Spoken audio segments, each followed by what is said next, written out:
save a tree today, man? First it's tragedy, then it's farce. Hey, sister. I like your shoes, man. Hey, do you want to save a tree today? Yeah, right. Hey, brother. We can be the change, man. Do you want to save a tree today? Yeah, right. Be a month for charity. Save a tree today.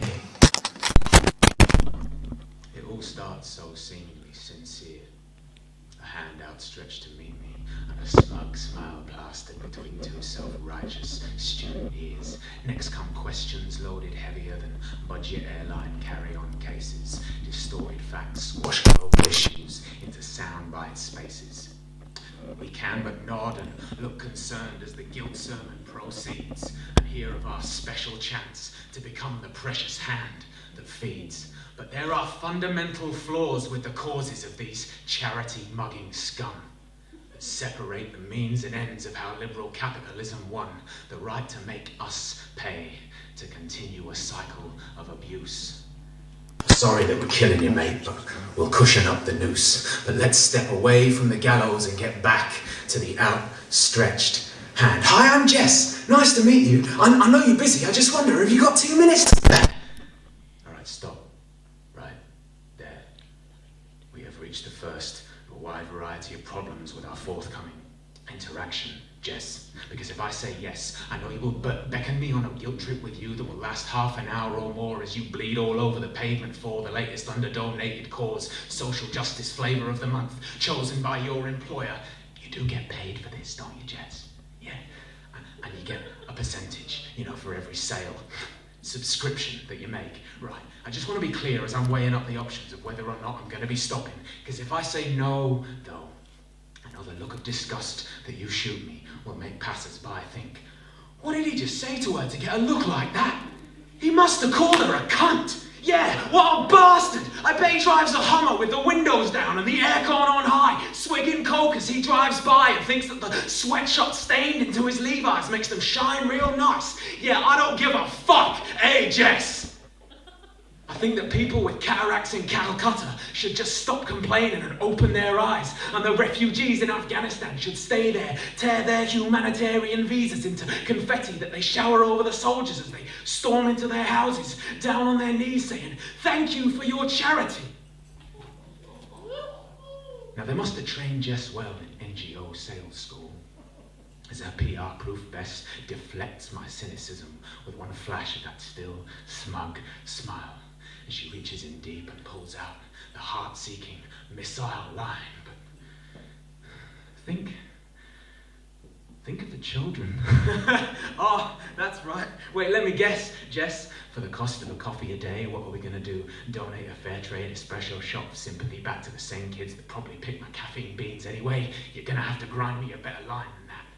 Well, with so many problems on the global scale, it's understandable that as individuals, we can often feel powerless to change anything. That's because we are, Jess.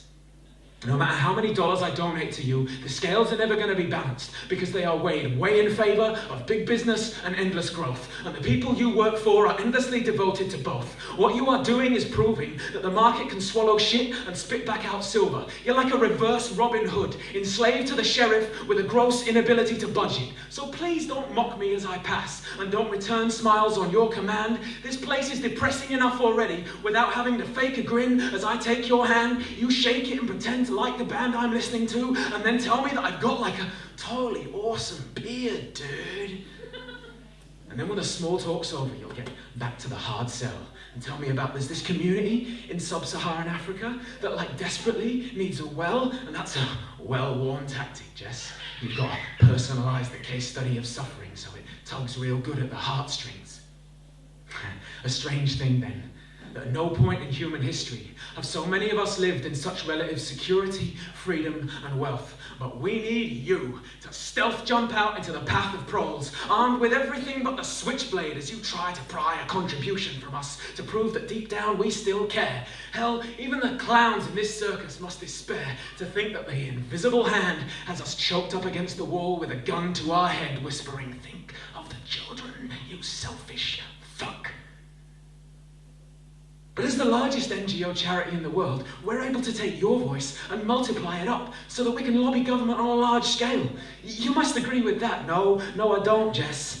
And I think that far from aiding, you're abetting, bloodletting to keep the wound fresh. And getting government to go green is not a desirable objective, it's a distraction. Jess, from the disaster we're Master Chef brewing. A distraction, just like you are. Not in the objectivized, I wonder if more middle-class, middle-aged men will donate if we employ hot chicks kind of way. But the shoes you're filling are spilling attention away from the fact that charity under a capitalist structure will always look like another sugar-coated poison pill-marked remedy. I know we'll fuck things up on purpose and then sell them back some sympathy sweets to suck on because the plantation owners are befriending their slaves and sending them spectacles so they can see the sugarcane more clearly. But don't you want to be part of the solution, man? What solution was that, Jess? Where is it? I did not get that memo, though, because I haven't read the one about how we ironed out all the threats of nuclear war or competing religious claims to the same sacred spaces or the impending hordes of climate refugees that are fast approaching our borders. Yet somehow we are all holding hands united, skipping off to our vision of a free and fairer world, thanking all the while the self-appointed clipboard-bearing anorak attackers for enlightening us from a burden of a world where all we needed to do was choose to be part of the fucking solution. But if you donate to our charity on a monthly basis, you'll sleep with a clearer conscience. I don't want a clearer conscience, Jess. I want a whole clean slate. I want the straight clearing of the table that is only being kept stable by the toiling of beggars beneath it, pleading for scraps while we banquet upstairs on the breast of brazen bull. And we have the audacity to stand here in branded jackets on the high street of Empire, pressuring slightly more privileged peasants into putting their spare cash towards ensuring these table scraps are kept free range and fair trade. We are paying to preserve a cycle of abuse. Sorry we're killing you, mate. We'll cushion up your noose. These are 1,000 feel-good factor prunings instead of a striking at the root. The violence that keeps this all in place is meticulously hidden, much like the meaning of the social guilt script you're being given. But it's okay, though, because the consumer can contribute to change through conscious dollar. I hear that's a big dollar bill. We will care so you don't have to. We will care so you don't have to be informed for any longer than it takes to transfer funds. So as the CEO of Greenpeace runs off to consult with the Minds, true story, the Resistance members retire open shops to sell retro eco product lines. Charity webs will always leave us caught in suffering traps. When fishing for answers, I have been baited so many times I should be pierced both cheeks through. This squealing pig is stuck. So come on, Jess, hook me up. Hook me up.